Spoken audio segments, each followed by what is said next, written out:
Hello brothers and sisters, we are hoping that you are doing fine. Martin Luther King said this: in the end, we will remember not the words of our enemies, but the silence of our friends.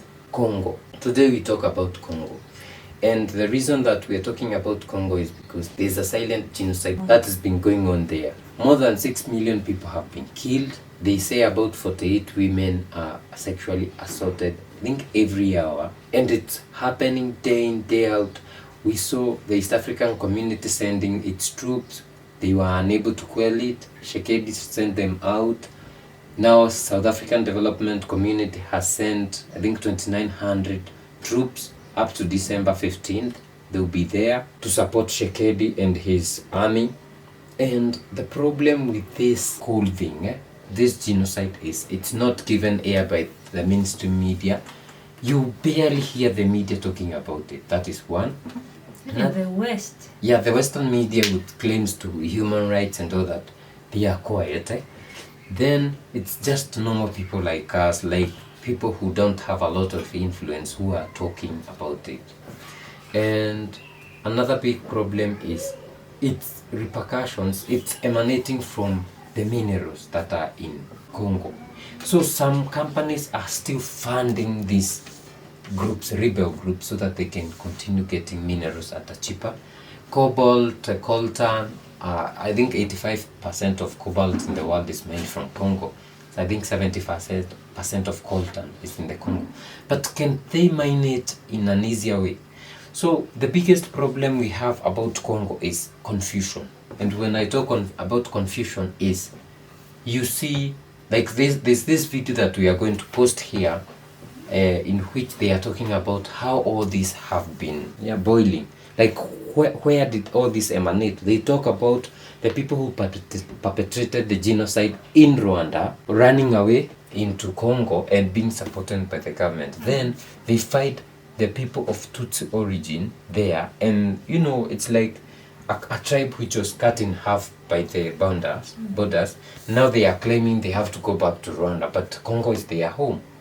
So that is one thing. So they keep blaming Kagame and Museveni of supporting M23, which is one of the groups, rebel groups. Well, the issue with Uganda is that it's the same thing. They ran away from Uganda when Museveni into Congo. These are like terrorists, what they call them, terrorists, yeah? Yeah, they when are terrorists. Museveni was trying to chase them into Congo, they were told, hoo-hoo. And that is one can't. group which is affiliated with Al-Qaeda. Yeah, you can't, now you can't enter. And Museveni always says that they were treated like kings. In they Congo. were given in Congo. Yes. They were given first-class treatment. They could even go and rob from, the citizens and rape women. Yeah. Nobody would care. Yeah. So there's those two issues that we have: Uganda And Rwanda. Rwanda. That is being one. blamed. That is one of Yeah. the issue, because they blame Uganda and Rwanda of supporting M23, which is, they say it's a Tutsi, and they protect the Tutsi. And by the way, there was a time I saw a video of the M23 leaders talking to the citizens, and they were so straight. Like when they tell you that these are the people who are killing each other, even their leader was like, no. We are here to protect our people. And if it's all about protecting their people, now the people are saying that Kagame and Museveni are the people who arm the M23 to wreak havoc. Then we have the other side they talk about 300 rebel groups, some of which are in bed with international companies so that they can wreak havoc and sell the minerals. And they say also the president of Congo and some other guys also are involved with these rebels to sell minerals. Those allegations, yeah? So all these we don't know, because some people are blaming Rwanda, Kagame, and some are blaming Shekedi, because he says Shekedi is the one who's supporting the Congolese army together with this armed group, FDLR. The groups are now together. The FDLR is now the Hutu which ran from Rwanda into Congo. Now we have this confusion. Who is saying the truth? Is it President Kagame who's saying these are just crybabies? And you remember this guy said, if you re-elect me, I'm going to invade Rwanda. Yeah. Why hasn't he invaded? So there's one part who is saying it's Kagame and another who is saying it's FDLR. And there were allegations that when the East African Community Army went into Congo, they went and talked, and you know who the former president of Kenya was. There was the Nairobi Agreement, and they were having talks with M23 so that all this can stop. And when they realized that the bad guy is not M23, and that is why they never went to fight. They kind of, even the president of Congo said they went and had like this relationship with M23. But the Congo president want M23 out. He said they are not sitting down to talk, which is wrong, because I don't think even the South African development community will come into that. You don't just enter into something that you don't understand and you continue saying that you're helping the people. I think the situation in Congo, there's people who clearly understand what is happening and are happy with the way yeah, it's people happening. could understand, but the problem is one part is from the government of Congo, and that part will say, no, it's Rwanda. That's what I'm saying. There's people bigger than all of these guys who understand very well what is happening, and they might be the ones behind the propaganda that this one is doing, this one is doing, so that you can never get the right clear picture of who is actually doing this. Because if Congolese understood this thing better and they knew that the actual enemy here is, for example, this one, then they could be able to deal with that. We have seen them storming the French embassy and all of these things. Because right now, it's just everywhere. Like right now, the Congo people are storming the UK embassy, blaming France, UK, US for using Rwanda and Uganda to fund M23. So that is the narrative. That's the propaganda that is. When you come to the other side of Rwanda, Kagame will tell you, no, these are people who are. And in this video, guys, that we are going to leave, you see that even the former president of South Africa, Mandela, talked about it. The former president of Tanzania died a long time talked about it. Yeah, even Nyerere, the former president of Uganda, died a long time ago. And what is he's saying there's no way you can say, because these Maasai are from Kenya and we have Maasai from Tanzania, I'm going to tell Maasai from Tanzania this is not their country, they should go back. Because that is one thing that is happening and we cannot keep quiet about that. Most people don't understand what is happening. That is one of the reasons you don't find the media talking about it. Maybe the media like Al Jazeera should be talking about it, but they only report instances. You want to tell me they don't understand? Which side do you understand? There's powers that control the narrative. Of course, if it's Congo, the big people know, and they know why they are doing that. And if it's Rwanda, finds out, they are switched off. Because this media companies have their own investigators who go deep down to the villages to inquire, to see, even to monitor for months. They do their documentaries. They realize, oh, this is happening, this is how it moves. They have those people. And I'm sure that most of them have done that investigation. Yeah. And maybe at some point, if you want to release some of these documentaries, you are told. No, I think Al Jazeera could release. I think article. We have seen a lot of documentaries about women sharing their stories. This is how, in fact, there's a meeting that these women had with Museveni, explaining how they ran away from the hands of the terrorists in Congo, from the hands of these guys, the whatever groups you are calling them. They were explaining that you are being kidnapped, that is one. You are given a husband. This guy does anything he wants to do with you. And when these governments come to rescue you, the only way out is for you to scream and ask the soldiers like from Uganda and Rwanda to help you. Those guys always help the women. They always rescue the women. They always make sure that these women are taken out because they know that they are captured. They are always making sure that these women are taken out and their kids put in a safe place. So it's nothing to do with Rwanda and Uganda. Those are the ones that are always protecting the citizens. Yeah. So it gets more complicated. Yeah, because these ones are telling another story. Well, you don't know, because maybe they are telling that story because they are in front of Museveni. They want to paint a good picture of their army. But so we don't know who is right, who is wrong. The best thing, and I think that is where you saw that even when during AFCON, the players of Congo did this. and this was like protesting on what is happening in the Congo. Like it's like you have We are your being mouth, silenced you are with a gun. silenced, and you have a gun to your head. Immediately after that, it became a comedy. We saw members of parliament, ministers of Congo doing that. It became a stunt, a TikTok stunt for them when people are dying, because these people are involved in this. But the best thing would have been what the former president of Kenya did, and which was dialogue. Dialogue, then they decide we need to exterminate this. But the problem is the international community. Do they want this? No. Until we get a coup, we have a coup in Congo, like Burkina Faso, then these people goes and removing all the I was terrorists just out. about to ask you that. Do you think even the government of Congo wants to finish? They- Because they if they don't. wanted, we have seen Niger, we have seen Kidal in Mali, we have. Let me ask you a question. Do you think the government of Nigeria wants to finish the Boko Haram? It's up to them. If they wanted to. People are being killed every day and kidnapped. Like 40 people were kidnapped After yesterday. seeing AES doing these things and showing them on camera, like we are always seeing pictures of drones attacking these terrorists, and it's possible. To me, I know that if you want to do these things, it's very easy. You can do it. But if you look at Ibrahim Traore, the first thing he says, come surrender. That is one. If you don't surrender and stop come the for you. terrorists, Yeah. will come for you and You won't follow make it you out up alive. to your last where you are buried. You won't make it alive. That should be the case. But because these people are being used by others to make money, it won't be happening.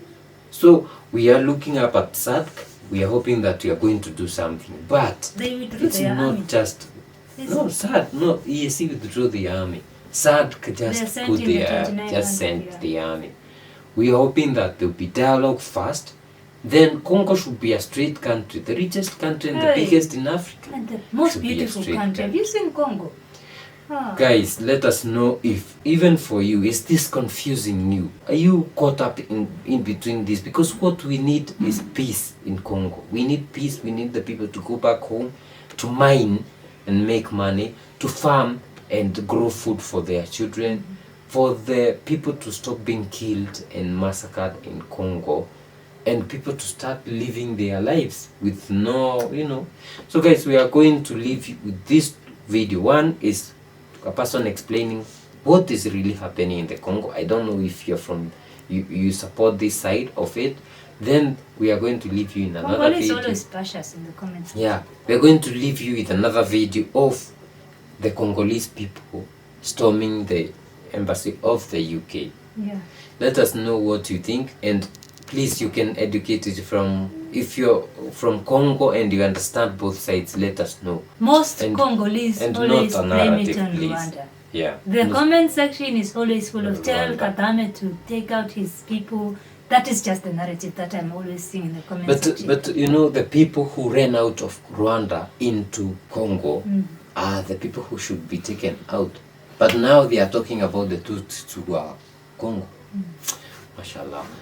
Let us hope that God will peace intervene. will be happening by the end of this year, because 6 million people in just 10 years. 6 million people is a That's a whole lot. country. And our leaders keep talking about Gaza and Israel and all that.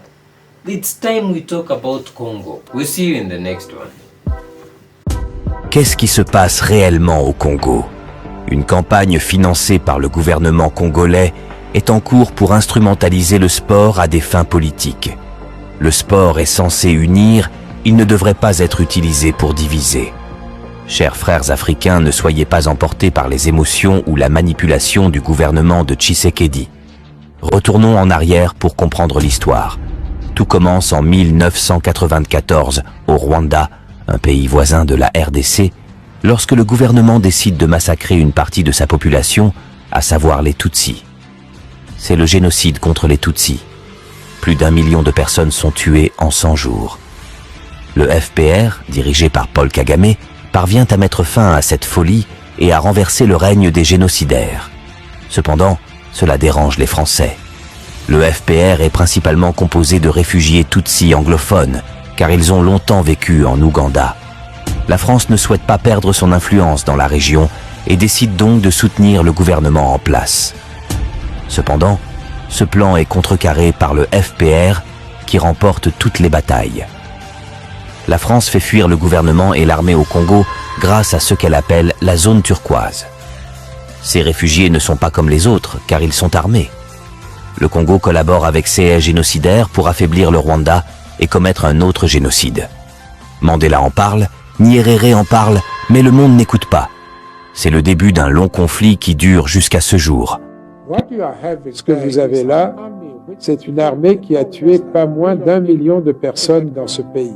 C'est juste de l'autre côté de la frontière qui est en train d'être armée par certains pays, se préparant à retourner au Rwanda pour commettre à nouveau ces massacres. Nous voulons l'entrer parce que vous voyez la situation qui est ici. Mais en l'entrée, les militaires ne vont pas l'entrer sans armes. Nous voulons l'entrer avec nos armes. Il devrait respecter la règle internationale qui dit que quand des voisins armés traversent la frontière pour venir dans votre pays, la première chose, vous devez les désarmer. Nous, on ne les a pas désarmés avec Mobutu, on n'a pas désarmé les FDR, tout ça. On les a laissés. Deuxième chose, vous devez les placer à au moins 150 km de la frontière commune. Or, nous, on les a laissés à quelques mètres de la frontière. Les génocidaires se rebaptisent et prennent un nouveau nom, les FDLR. Ce groupe est financé par le gouvernement congolais et entraîne d'autres groupes armés. Aujourd'hui, la RDC compte plus de 300 groupes armés. Ils propagent la haine contre les Tutsis et contre le Rwanda. Les Nations Unies en parlent timidement, mais les rapports sont là. Encore pire, le Congo les a officialisés en les appelant des réservistes. Ils collaborent, ils les arment. Le Congo compte également des Tutsis autochtones qui parlent le Kinyarwanda, ce qui est normal, tout comme il y a des Belges qui parlent français et des Français qui parlent allemand. Les génocidaires armés venus du Rwanda ont une nouvelle cible, les Tutsis congolais. We are fighting for our survival. Since 1994. Le mouvement M23 est né pour défendre les droits de ces opprimés dont personne ne parle. De nombreux rapports montrent quel groupe tue des civils, et le M23 n'est pas hostile envers les civils. Pourquoi le gouvernement n'investit-il pas dans la lutte contre Codeco, qui massacre les gens en Ituri tous les jours, ou contre les ADF, par exemple? Pourtant, ces groupes tuent chaque jour, et les chiffres sont accablants. Le gouvernement tire profit de ces groupes, car ils collaborent avec les hauts cadres de l'armée et du gouvernement dans la vente de minerais. Oui, il est nécessaire de libérer le Congo de cette haine encouragée par les autorités du pays. Donc le message que je passe aux Azalendo qui sont partout où ils se retrouvent, c'est que cette fois-ci, le gouvernement vient de mettre en place un dispositif législatif pour vous légaliser. Il est très honteux donc pour un gouvernement qui a délaissé son peuple au profit des intérêts sectaires, un gouvernement qui collabore avec des milices qui massacrent la population, un gouvernement corrompu de la base au sommet. Un gouvernement qui largue des bombes à coups de millions de dollars sur sa population sans être capable de construire des routes pour le bien-être de cette dernière. Oui, il est honteux pour ce gouvernement de vouloir instrumentaliser le football et de parler de morts sans pouvoir les nommer. Aujourd'hui, l'armée du Congo est devenue la plus grande milice qui existe dans le pays. Elle viole, elle pille, elle bâillonne le peuple et veut blâmer ses voisins. Si quelqu'un veut soutenir les Congolais, qu'il appelle ses dirigeants à unir son peuple et non à le diviser.